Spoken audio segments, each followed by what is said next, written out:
I used to make videos. Not to a large following, just little interesting clips about life in a small town and the various people who live there. It wasn't just content for the sake of content, it was a record to show what life was like in the 2020s for the folks of Tomskog, Minnesota. I'd done a couple of videos already. One was about the old couple running the corner pub, one was about a landlord, and another was about the principal of the local high school and their apparent pool troubles. Long story. I was doing a shorter video about a woman named Marla. She was a beekeeper who worked with moving intrusive hives. This kind of content gets a lot of views, so I figured I'd do a more compact but better edited video this time around. I'd done my research, prepped my gear, and was rearing to go. I met Marla on a Thursday morning in late May. We took her pickup, had a gas station sandwich for breakfast, and stopped for a quick coffee. I talked to her a bit about her job, her life, and her aspirations. Small town stuff. She was the kind of woman who was happy as long as she could keep up with her payments and have a bit left over for a Netflix subscription. Wholesome. She drove me out to the side of the day, talking to the camera as we went. We were turning further and further off the paved roads as the suspension struggled against weeds, rock, and gravel. "There's a hive near a walking trail," Marla explained. "A couple of folks called in about their dogs getting scared. It should be fine, but we're gonna gear up just in case they're mistaken." "You expect us to get stung a lot?" I asked. "Not really," she smiled. "Not if you know what you're doing. But there've been times when folks have called in about a hive and it turned out to be paper wasps. Not as pleasant as honeybees." "No," she laughed. "No, they really aren't." We passed through a section of trees that covered both sides of the road, the branches hanging low enough to scrape the hood of the car. Emerging on the other side, a field opened up to our right. A large, wide-open field, covered from end to end in blue sunflowers, a local variety that is apparently sort of rare. I asked Marla about them. "The blues?" "Yeah, they were introduced as a sort of gimmick back in the 1930s, I think? 1940s maybe? They're actually quite invasive. I'm surprised there aren't more of them around. But bees can make honey on them?" "I guess," she nodded. "They're just sunflowers." "Have you tried it? Is it blue?" "Can't say that I have," she laughed. "But I'm sure it's fine. Ordinary sunflower honey is fantastic. Kinda earthy." We got out and suited up. It felt like putting on a tent. Marla shared some interesting bee factoids that I didn't manage to catch on camera, but I made a mental note to ask her to repeat it later. Of course I wouldn't. I'm kind of forgetful. I hadn't seen a single bee yet, but Marla was already heading out into the field. The sunflowers reached about waist high, and there was this strange, almost chemical smell in the air. Sort of a mix of chlorine and ammonia. As we got further out, Marla pointed out a couple of flowers to me. "Right there," she said. "Get a clip." I zoomed in, spotting two bees chilling on a blue sunflower petal. They were just sort of sitting there. They had a slightly more reddish tint to them than I expected. Marla didn't seem to mind or notice. It didn't take long before we got to the hive. I immediately started filming as we approached. The buzzing got louder as bees started to poke and prod at my defenses, curiously checking for gaps in my gloves and neck. Thankfully, Marla had helped me secure it. Still, the buzzing kinda gave me the creeps. Never been a fan of bugs. "Yeah, all right," Marla laughed. No wonder there are bees. Someone set this up. It was a man-made hive, framed with sheets of mahogany. A series of wooden squares with hollow cork pipes lining the inside. The bees had really taken to it, transforming it into a sturdy hive. We usually call these bee hotels, Marla said. Some kind-hearted local set it up, but as this isn't private property, we have to take complaints into account.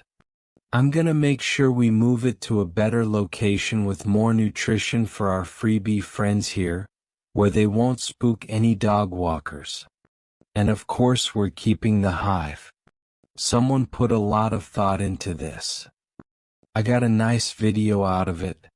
How she unsecured the hive, moved the sections one by one, and pointed to interesting pieces for the camera. She found the queen and scooped her up in a separate container. Marla stopped for a moment though. Apparently the queen was larger than she'd anticipated. I didn't really have a frame of reference, so I had to take her word for it. We wrapped the hive up under a tarp on the pickup and made our way back to Marla's property.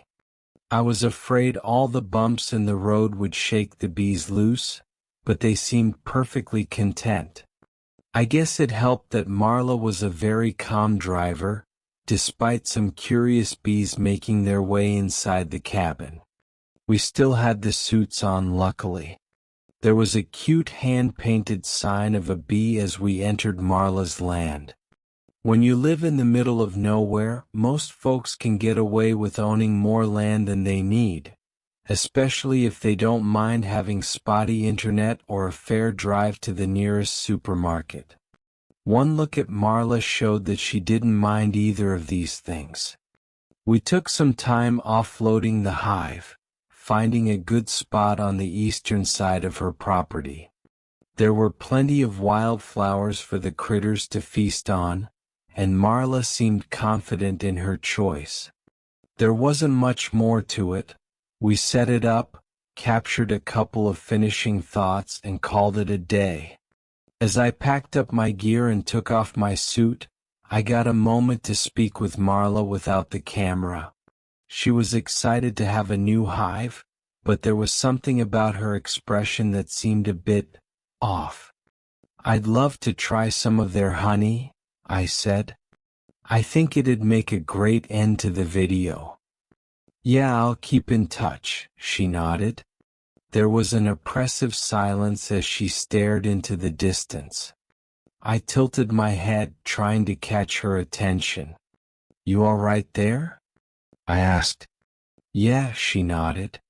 I'm just anxious. New responsibilities, you know? Is there a problem?" She bit down on her lip, squinting. "Maybe." A couple of days later, I started getting updates. Marla was having some trouble with the hive. It was more aggressive than she'd previously thought, and a lot of the bees had been dying off at alarming rates. "It happens when you move them sometimes," she sighed. "It's rare, but it happens.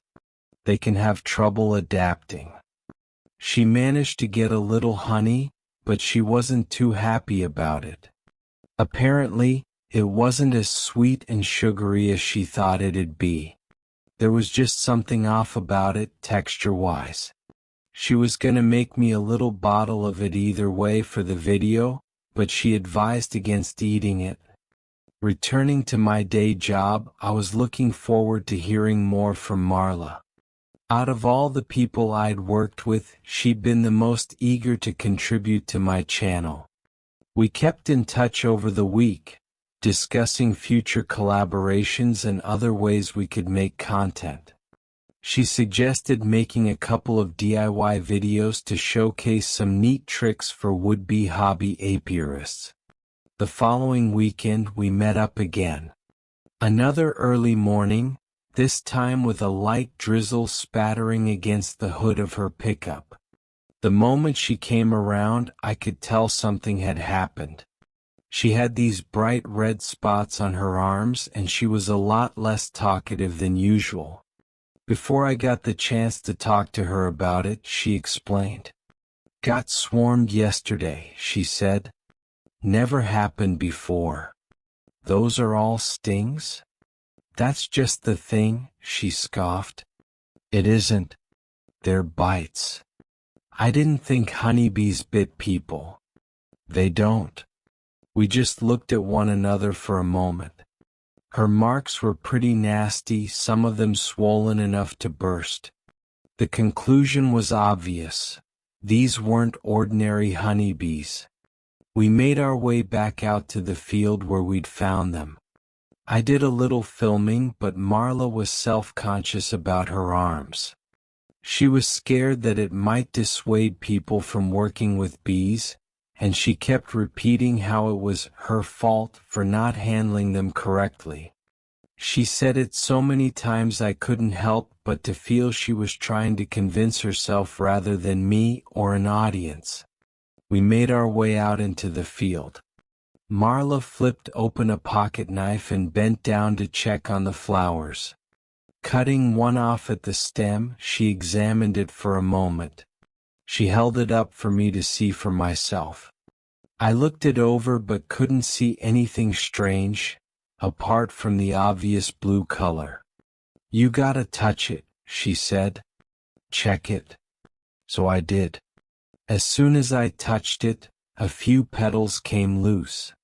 The flower was clearly dead and dry. Checking out a couple more, we came to a startling realization.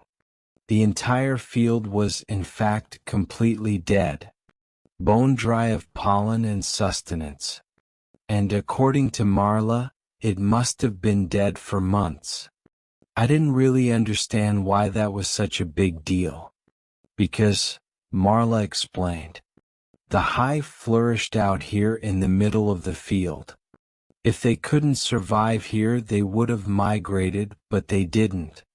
So what the hell have they been eating? Whatever it was, it's what must have made the honey taste weird. Not just taste, Marla said, shaking her head. The smell is the worst. Like stale bacteria and methane. Things started to fall into place. Whatever they had been eating out here in the field wasn't available at Marla's place. Hence why they had been dying and getting more aggressive. Getting back to the pickup, Marla was deep in her own thoughts, drumming her fingers on the dashboard. She couldn't figure it out. I tried to cheer her up with a pat on her shoulder, which caused her to flinch a little. I probably poked a bite mark. Sorry, I said. But maybe that's why they swarmed you. What do you mean? Well, maybe they tried to eat you up, I chuckled, pointing to her arms.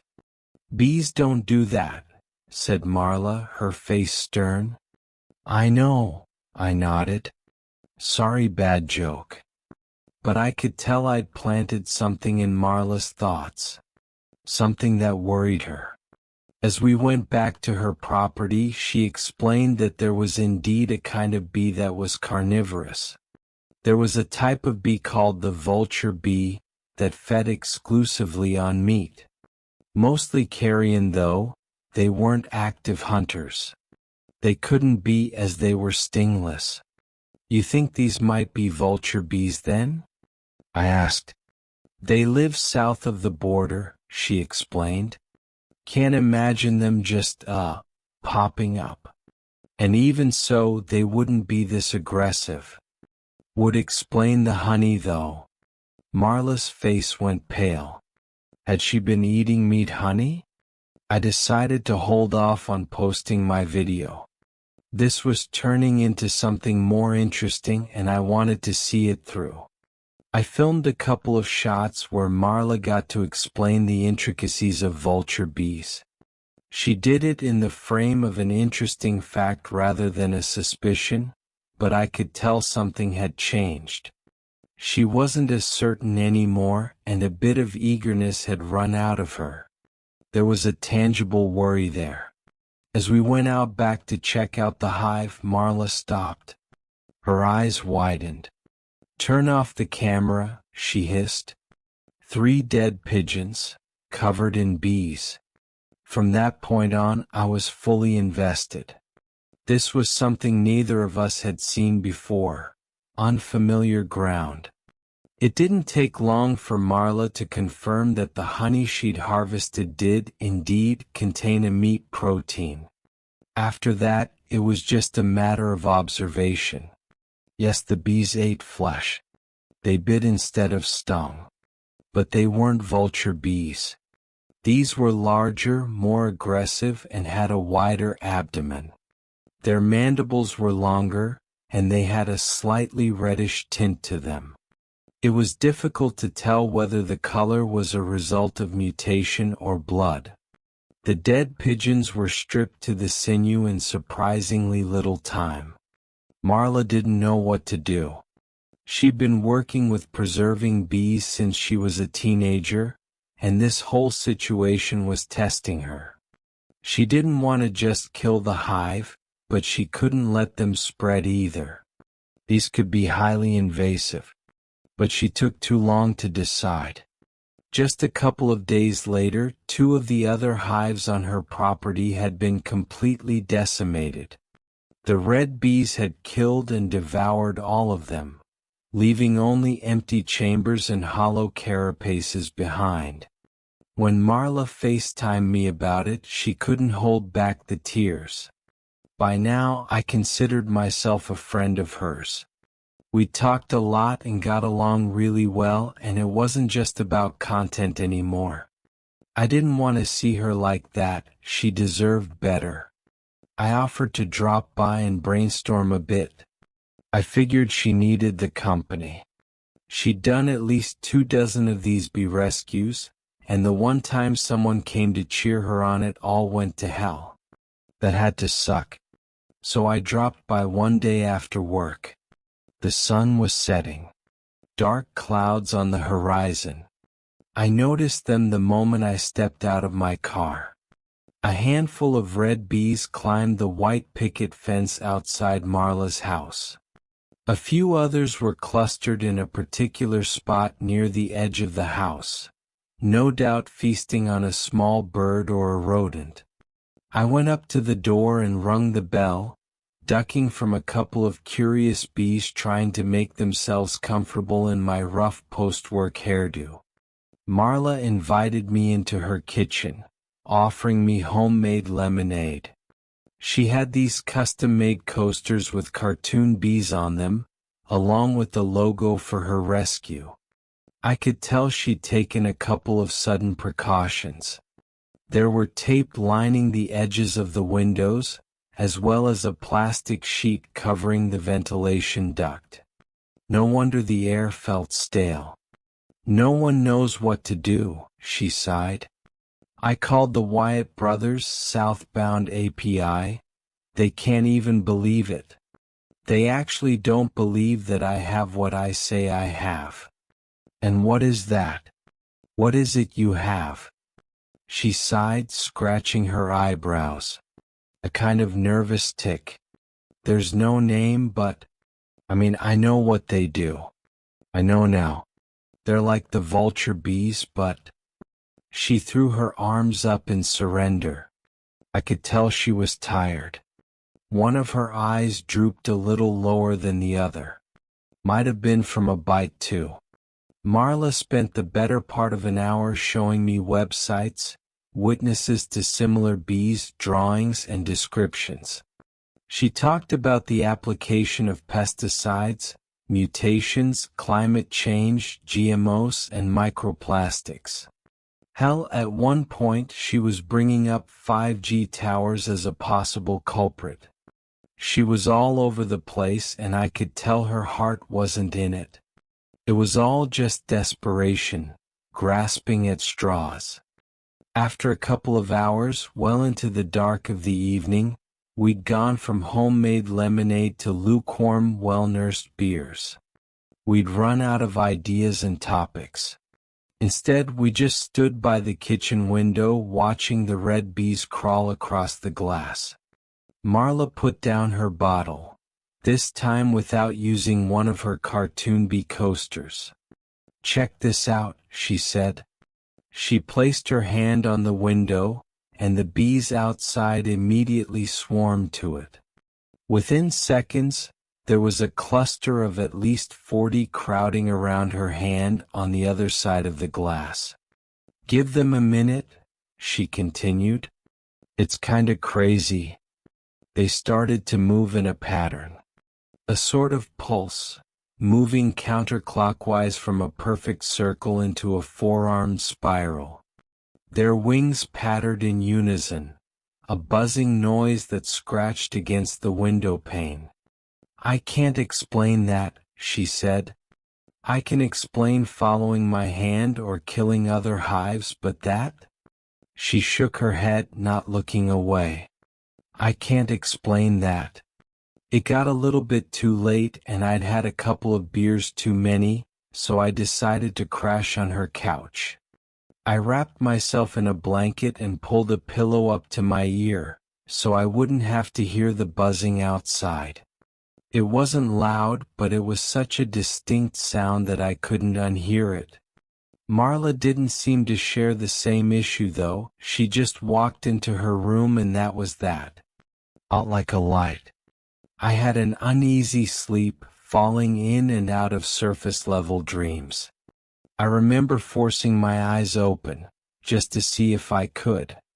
I was uncomfortable and I couldn't stop hearing that buzzing noise. Even when things were quiet, I kept imagining myself hearing it. I'd see little black spots on the windows as they landed and disappeared, looking for a way in. Somewhere in the early morning hours, I was finally out cold. I didn't notice those first few sounds.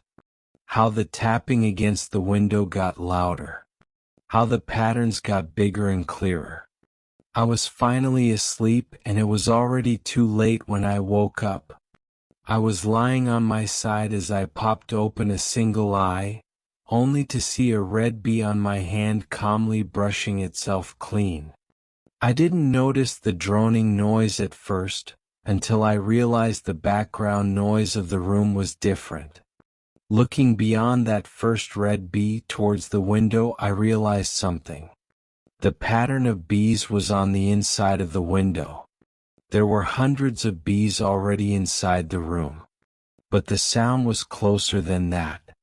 It was all around me and somewhere in the background I could hear a breeze. Was the front door open? I tried to stay completely still, but I could feel something in my chest tightening. I wanted to brush the bee off, but I couldn't bring myself to move.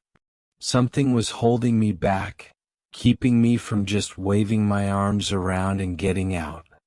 There was something more to this. Seconds later there was a noise. A rising murmur like a moving mass. Best way I can describe it is a vibrating burlap bag followed by meaty footsteps. Not loud but not quiet either.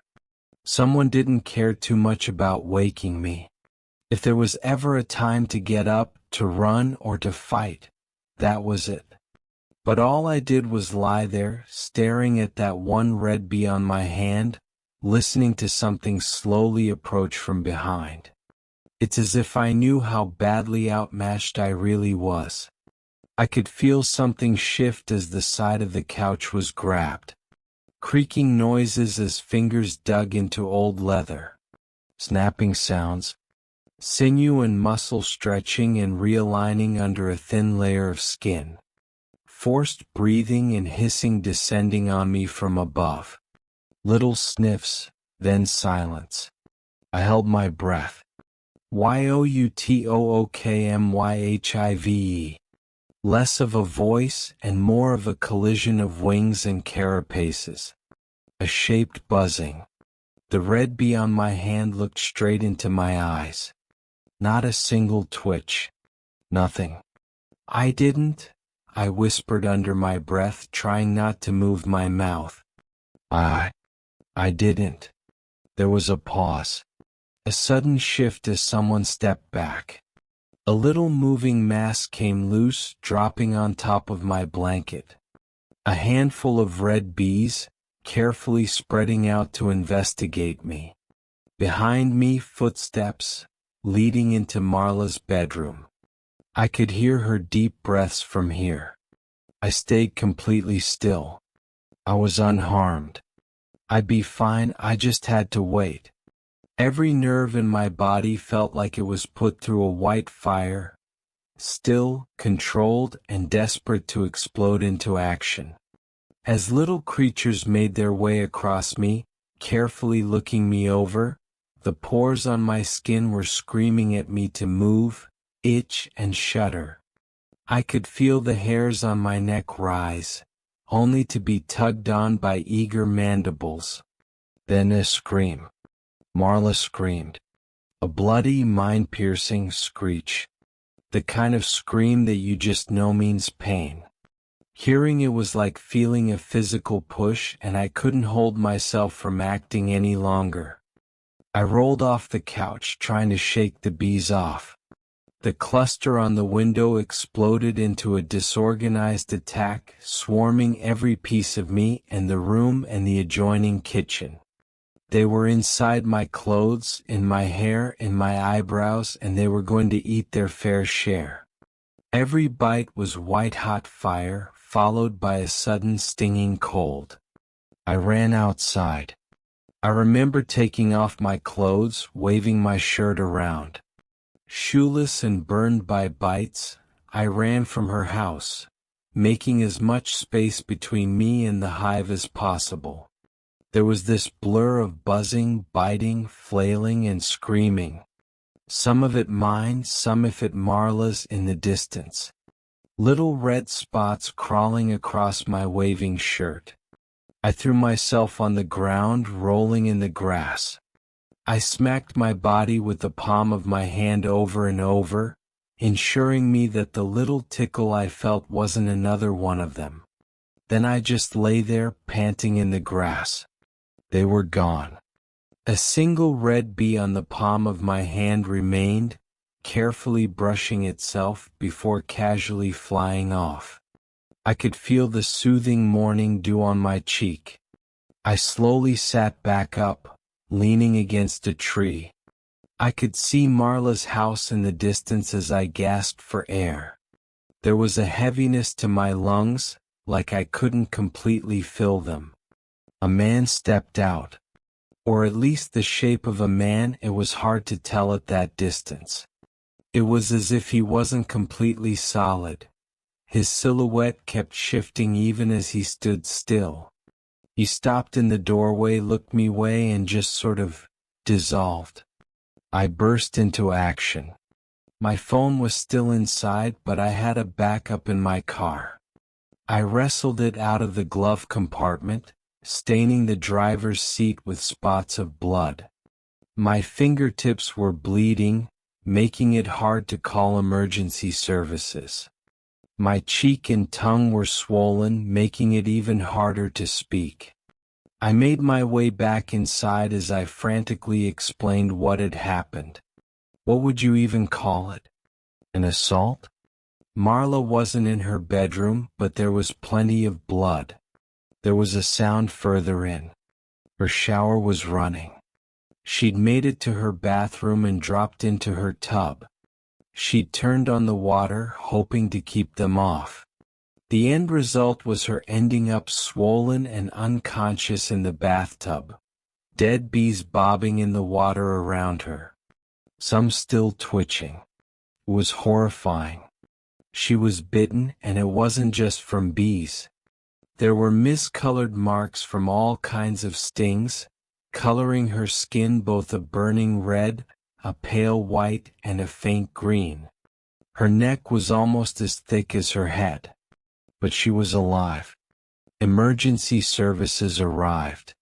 They managed to keep her alive, but she had to be put on a ventilator.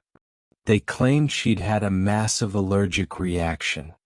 They said something similar about me, completely ignoring the eyewitness account of a strange intruder. It didn't help that neither me or Marla could say the slightest comprehensive thing about their appearance or identity. Took some time, but I recovered. Marla too. By the time she got back home, not a single hive was left. Every single one had been butchered and devoured. And the red bees, well, they were just gone, along with their handmade hive. Not too long ago, I talked to a friend who worked at the sheriff's office. I told them where we'd found that first hive. He asked me at least 3 times if I was sure that that was the specific spot. Of course I was. I even had a clip of it. Turns out, that place had been the discovery site of at least half a dozen unidentified bodies a couple of years ago. Which, in turn, made me wonder. A couple of wanderers in the area had spoken about finding dead animals on the trail, only for them to be gone the next morning. It wouldn't surprise me if that field was littered with bones. But with the way these things work, there is no telling what else might have gone missing along that trail. That conversation is what spurred me to write this all down. Marla and I will never publish that video, and for all intents and purposes, neither of us will bring it up. This never happened. This couldn't be real. We can't move on with our lives if we keep talking about it, because there is nothing we can say that will make it all right. Instead, she has new hives. She has a new smile. And for a while, I think we can lie to ourselves just enough to make it.